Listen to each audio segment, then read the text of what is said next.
It's crazy to think that we've done this 51 times. Welcome back to the swamp, my friends.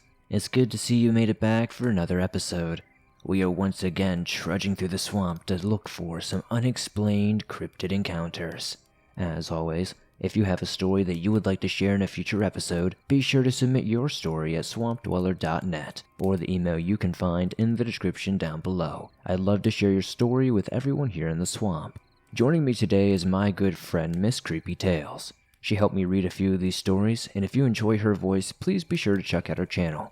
You can find the link to subscribe to her down in the description below.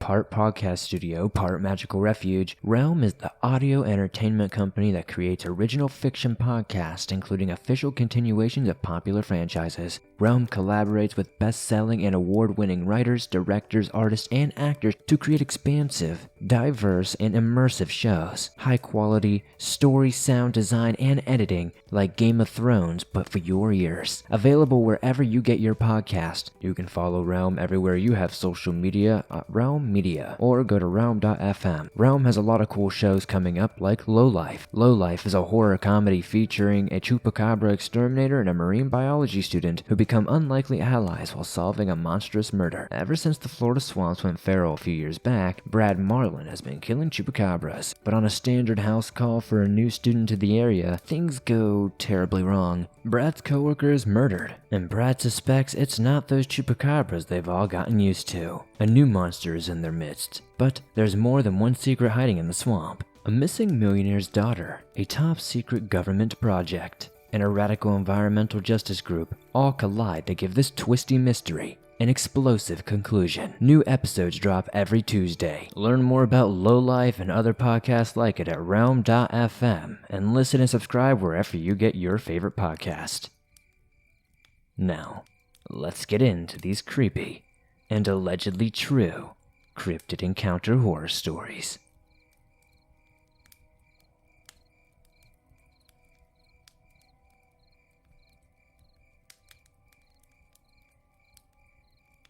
Many people believe what they perceive in the world is reality. Everything they see, touch, smell, and hear is real, and will always be real. This always goes for things that they don't believe in. We live in a world where they no longer fear the monsters in the dark, believing we have discovered all the apex predators of the world, such as the sharks, the orcas, the bears, the wolves, and large cats, and we believe we are on the top of the food chain. While it is true, we currently have no natural predators, we are merely prey of opportunity. This doesn't change the fact that we are prey nonetheless. One doesn't get to experience the feeling of being hunted, of being stalked like a wolf stalks an elk. The feeling of dread you feel as the eyes of a predator are staring into you, waiting for you to make one wrong move. I was 14 at the time. I had short black hair and braces that made me look like the biggest dork you have ever met in your life. Funny enough, I was. While I played lacrosse and was semi-athletic, what I lacked in coordination and speed I made up for with a deceiving amount of brute strength, an amount that didn't make sense for my small stature. I was in Phoenix, Arizona for my annual summer trip to visit my grandparents on my father's side of the family. My grandparents seemed like opposites. My grandfather is a tall, semi-muscular man, standing at 6 feet 6 inches in height and weighing easily over 190 pounds, who never seemed to take anything seriously and loved to crack joke and tease others. My grandmother was tall for a woman, standing at easily 5 feet 9 inches, was rather skinny. She didn't make jokes often, but always seemed to laugh at my grandfather's jokes. The only similarities I ever felt like they really shared was their love for their family, and their love for going on walks and hiking. They also owned a beautiful dog named Lucy. Lucy was a rescue when my grandparents got her, and such, she came with her own issues. She wasn't fond of bigger men and hated big dogs, yet somehow that didn't seem to stop her from loving any of the men in my family, including my grandfather. If you saw Lucy from a distance, you'd think it was just a large fox. Her fur was the orange color foxes have, and her tail looked just like a fox. In truth, no one knew what breed she was. Even after having become a registered veterinarian assistant, I still have no good guess. The only thing I know is that she is at least part German Shepherd. The only thing I know for sure is that she at least shares some part of German Shepherd, as she shares the same common characteristics they have, including the medium size, pointy ears, snout, and her love and undying devotion to her owners. The morning after I arrived at my grandmother's, they told me that they were going to hike up Camelback Mountain, a mountain that got its name for looking like a camel's hump. I hated the idea of doing this. Like most high schoolers, I just wanted to lay in bed and watch YouTube, especially since this would be the first year I didn't have my brother Jalen to keep me company. Jalen was my older brother, who had 6 years on me. He had just turned 20 and decided he needed to work to save up money for when he goes back to campus, leaving me to go on a trip by himself. I wasn't upset. Obviously, this is a decision he needed to make, but I was sad about it. Up until 8th grade, he had been my only real friend that I could really rely on and open up to.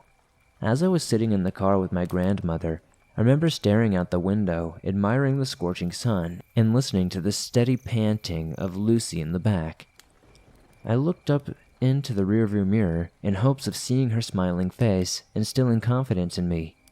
I yawned and rolled onto my side, facing the passenger side of the car, and closed my eyes. While I slept, I remember reflecting on the story my grandfather on my mother's side of the family told me a few months ago. These grandparents only lived a few hours south of my family, so I visited them more often.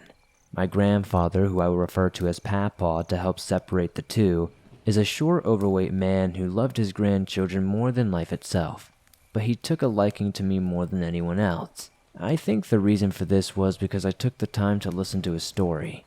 Papa had served in Vietnam when he was younger and had numerous stories to tell, a few of which were almost unsettling. He told me of creatures, the likes of which we humans have never seen before, living in the jungles there. He told me how the creature was more dangerous than the Viet Cong soldier or animal, anything like that. He also gave me survival tips in case I ever found myself stuck in the woods and felt unsafe. If you ever feel like you're being stalked by something, do not run. Prey runs. His voice echoed in my head. Don't ever scream. Prey screams. If you see the creature stalking you, do not meet its gaze. Most animals take that as you challenging it, and while humans are extremely capable creatures, being able to rely on adrenaline to take down a lot of animals, there are creatures in this world that will butcher us without hesitating. His words seemed to burn themselves into my head. All you need to do is make yourself look as big as possible and walk out of its territory as fast as possible, while still walking. The last of his words echoed as I felt someone shaking my body a little bit. We're here, Josh. It's time to wake up, I heard my grandmother say while rocking my body back and forth. We both got out of the car, and I gave Lucy the treats I had promised her. As I stood outside the car, holding Lucy's leash, I breathed in the fresh air. It smelled quite different from Indiana, as it didn't carry the swamp smell Indiana's humidity usually carries with it. The air was much thinner, making me more confident that I wouldn't be able to run nearly as far as I would be able to at home. As we walked along the trail, my grandmother and I side by side with Lucy leading the way ahead of us, I made idle talk with her as we walked down the trail. The mountains were beautiful. While one would imagine it just to be a barren desert there are specific parts of arid trees and cacti that turn into a sort of forest that, combined with the beautiful blue skies and warm, almost boiling hot weather, made it a beautiful day to hike. As we continued to walk, I felt this sense of dread growing inside of me the further we went. I looked down to Lucy, whose ears were now up and alert. Her body was low to the ground. She sensed something near us. I began to feel uneasy. The mountains of Arizona had many creatures inhabiting it, which include black bear, mountain lions, elk, deer, javelina, coyote, antelope, along with a lot more. I looked at my grandmother, who didn't seem bothered at all. This feeling of dread grew bigger and bigger, the weight of it sitting on my chest. Something was staring at me, and I could feel it piercing my soul. I recalled my papa's advice and attempted to make myself look as big as possible, which admittedly wasn't very big at all. My goal was to make myself seem like I just wasn't worth the trouble. I looked around trying to spot anything out of place when I saw it. Peering around from behind a cactus was some sort of creature, covered in black fur. I couldn't see its body because it was behind the giant cactus, but I could tell it was easily as tall as this cactus was. This thing was easily 7 feet tall. I tried to avoid its gaze, not wanting to accidentally challenge it, but it felt as though my eyes snapped to them on their own. Its eyes were black. Not black, but more like they were completely void of light, except for a small amount of yellow. Their eyes were beady and honestly soulless. The longer I looked, I noticed its giant hand reaching around the front of the cactus. Its hand was big enough to fit my head inside of it, and it had 2-inch claws at its fingertips. My head snapped away from it, and I looked ahead. "Grandma, we need to turn around and leave," I said, trying not to show fear, but wanting to get the urgency across. "Oh, but we haven't made it halfway yet," my grandmother said with a sound of sadness in her voice. I needed to come up with something to get us out of there. I looked down to Lucy, who was still walking forward, but her head wasn't looking ahead. She was looking at my right, the direction I saw the monster watching us from. "Grandma, I don't feel good. My stomach hurts and I feel nauseous. Can we please just go back? I promise we can take Lucy on a walk a little bit later," I said, trying to sound as sick as possible. "I guess that is fine," my grandmother said almost disappointingly, as she really wanted to take me to the peak this year. When we turned around, I made sure to keep myself between where I had seen the monster and my grandmother. As we walked back down, feeling the dread continued to get worse. This feeling of hopelessness, that you are no longer the scariest out there anymore. That at any moment's notice, something could decide to take you out of this world. When we got back to the car, I noticed we were still the only ones out there, which is strange, as it was usually a place to go hiking that was very popular. Lucy reluctantly got back into the SUV, preferring to stay outside and keep watch while my grandmother got in the car. While I finally got Lucy in, and I got myself in, I looked ahead on the trail. There was something, somewhat obscured by the foliage. It was a hulking animal of some sort. It had the face of a dog with its long black snout, but was easily bigger than any black bear I'd ever seen before.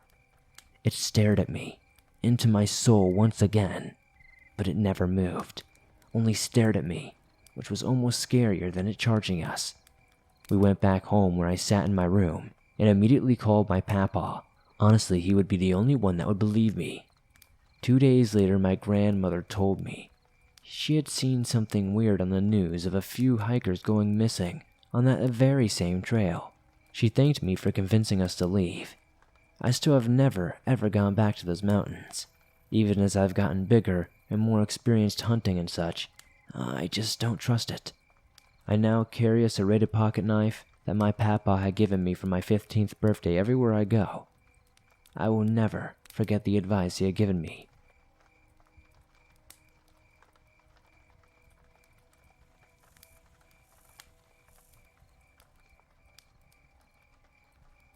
So, I and 2 of my buddies were up Lone Peak Canyon with a plan to sleep under the stars and leave the next day.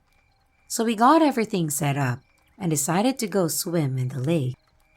On our way back, we saw a single deer with abnormally large eyes and ears, and it had odd proportions in general.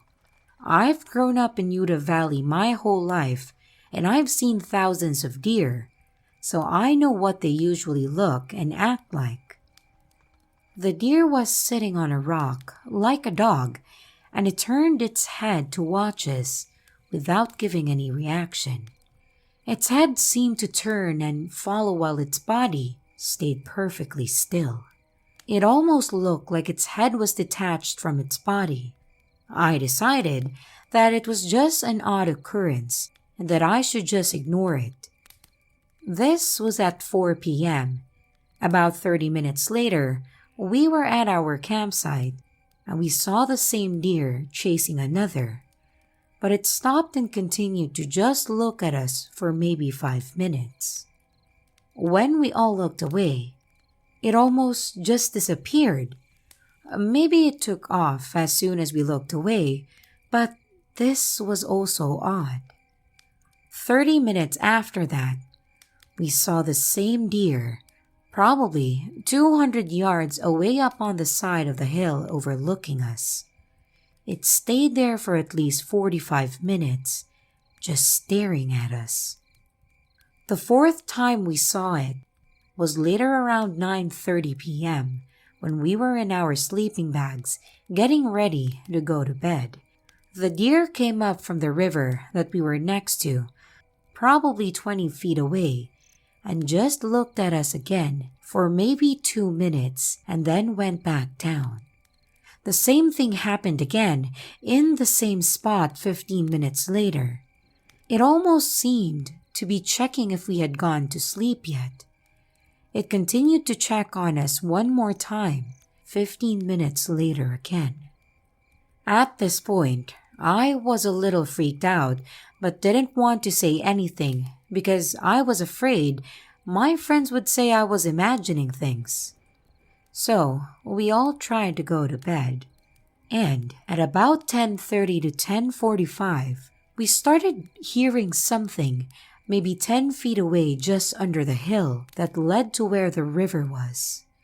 We continued to hear what sounded like a deer walking in the river and coming to check on us.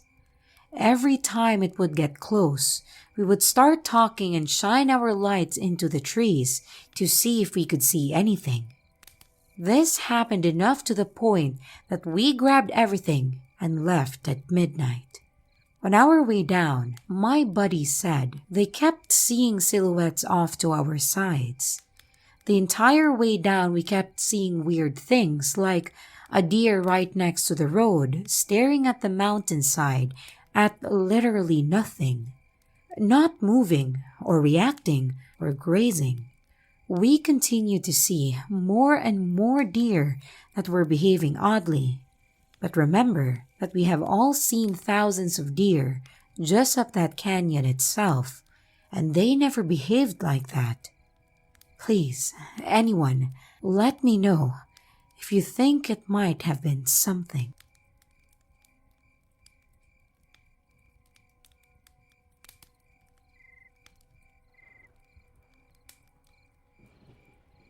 When I was 8, maybe even 7, I had a disturbing encounter with some creature or entity. I lived in the Appalachian mountain range of Pennsylvania. It was November, around when daylight saving time occurred. I remember it was supposed to be a school day, but since the snow was so heavy, the buses were not able to drive out in the morning, so school was canceled for a snow day. I was so excited to spend the rest of the day outside in the snow. We had an acre of property, going quite far back into the woods. I was walking deep into the forest to a small frozen pond past my property line. Suddenly, the woods were dead silent. No birds, no wildlife scurrying around, absolutely nothing. I remember thinking it was strange, but kept walking. I really wanted to make it to the pond. I should have turned right then and there, but I was just a naive little kid. After I reached the pond, everything was still completely silent, and the hairs on the back of my neck felt like they were rising. I started to feel frightened, but I didn't exactly know why. I felt like something bad was going to happen to me if I didn't leave at that exact moment, so I decided to run back home. As I arrived back at my yard, I realized it was so late. The sun was setting. My mom was running outside asking where I was literally all day, and to never disappear ever like that again. Nothing of this ever made sense to me. I had only been outside for about 20 minutes. I left my house with my snow gear on at around 10 a.m., right after getting the snow day call. It was almost 8 p.m., meaning I had been gone for around 10 hours. I have no idea how I had been gone for such a long amount of time. I remember only being out there for just a few minutes. I don't know if this was some sort of creature encounter. I've heard of a lot of lost time being attributed to being hypnotized or just being in the presence of these skinwalkers or wendigo type creatures. Has anyone else ever had this happen to them? Was it some type of creature? I didn't see anything while there at all. I don't think I lost track of time, and I definitely didn't fall and hit my head or anything.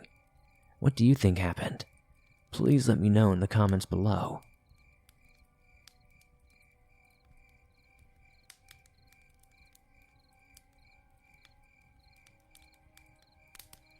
A little backstory about myself. I'm a 15-year-old girl and I've always been shy my whole life because my parents treated me like I was an enemy to them. Anyways, on to the skinwalker story. This happened when I used to live in California. I and my brother Connor were playing in the backyard of our little house when we hear this scream coming from the woods. A little something about our house. It's a 60s to 70s house, but my father took awful care of it that the floors in the house was rotting and the back porch was slowly collapsing, like it was very badly taken care of. Anyways, let's get back to the story. I and my brother got curious as to what was making that sound, so, like any other weirdos we were, we investigated the sound. So about 3 minutes of walking, we hear it again, but the scream was much higher pitched and much closer. So my brother Connor makes the biggest mistake of his life. He screams back at it trying to mimic this thing, and the next thing we know is that we see it and it's charging at us, and we just bolted. We get back to the house and I open the back door. I got my brother inside and I legit slammed the back door. But after slamming the door, the entire floor under us just collapsed and we both fall into the basement. My father eventually walks into the house after work and starts walking towards the kitchen. And before he steps in, he sees that the floor collapsed and sees us injured. My brother had a broken arm and I was impaled by a metal pipe. Thankfully, we both made a full recovery.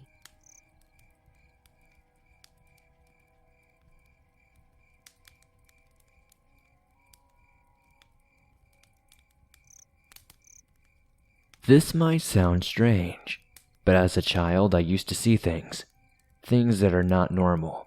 And not just that, I also suffer from sleep paralysis, which started when I was 11 years old. And when I experience sleep paralysis, I often see otherworldly creatures or leave my body. Aside from all this, I have had other strange paranormal experiences too. But there is one creature I often see. I've written about it before. This angel-like creature that often visits me. This angel-like creature is tall, shaped like a human, but tall with angel-like wings, completely dressed in white and faceless, but speaks with a woman's voice. It has told me many times before that if I ever have any troubles in life, then I might just call on its name. When I ask who he is, it usually doesn't reply, but finds a way to draw a cross so that I can see it, and so that I am left with the image of a cross burnt into my mind. So, this one cold evening, I was out after dark. I was in my 20s. I drew cold air and suddenly, it seemed like I was smoking like a chimney when I exhaled. My hands were freezing. I was out camping with friends and my husband, and I had gotten myself lost. I left to go to the bathroom, but being a curious creature, the urge to go on a dark adventure suddenly distracted me. I left the bathroom and declined to go back to the campsite. I decided to rather go into the bushes, into that area, which we were not actually allowed to go. They had closed the area off and it made me exceedingly more curious as to why. I climbed over the chain they had placed between the two trees and ignored the no entry sign. I ventured deeper and deeper into the dark. I suddenly heard something. I followed the sound. It turned out to be a water bug. It ran off and scared me. I sighed with relief. I held tighter to my torch. Suddenly, the air became even colder. I ventured off deeper into the dark. When I turned around after deciding that it was too dangerous now, and realized that I was lost, I had been met with a crossroads, and didn't know which path or road led back to the campsite anymore. My heart began to pound a little. I tried my best not to panic, but then I heard a weird sound that I knew all too well. It is a strange sound that is usually made by that angelic-like creature that I mentioned earlier. Since I was a kid, I've heard it several times, and I knew, if it was near, there was always something to be scared of, because danger was always not far away. Like all the other times before I had seen it, bad things shortly happened after. It was only then that I realized that there were other familiar beings there as well, that I have also seen before. But these ones I believe I've only seen once or twice. 3 shadow figures that chased and hunted me down when I was little. They created the sound of this utterly evil laughing. Then I saw them stretching out their shadowy hands towards me, and they began to move towards me fast. Following the moonlight to keep themselves visually in sight, I dropped my torch and began to run. I suddenly remembered the cross the angelic creature drew before. I turned around, and before I could even say his name, these 3 shadow figures just disappeared. Still lost, I saw a small narrow path that led from one of the main pathways that I was on even deeper into the bushes. I began following it, curiosity overtaking me again. Then I came across an old building that looked like it had been out of use for many years. I didn't have my torch with me anymore, but luckily it was a full moon, and I could see somewhat well. I tried peeking in through the windows. Each window I peeked in revealed darkness. It was too dark inside the building for me to see anything on the inside though. Not even the full moon helped with that. But I tried another window too. I decided to try all of the windows, and to my greatest regret, I saw, inside the cabin, some sort of creature. I don't even know how to describe it. I guess my best comparison would be a werewolf of some sort. This thing looked like it was messing with an axe though, or carrying it or something. Because I could see it, or rather hear it, swinging it around. I ran back as fast as I could. I had no idea where I was going, but eventually, I made it back to where there was a security guard for the campground. I told them all about everything, but he didn't believe me and reassured me there was no such thing out there. Eventually, I made it back to my tent, but I never slept. I've never really told anybody about what happened that night, because I don't think people will believe me.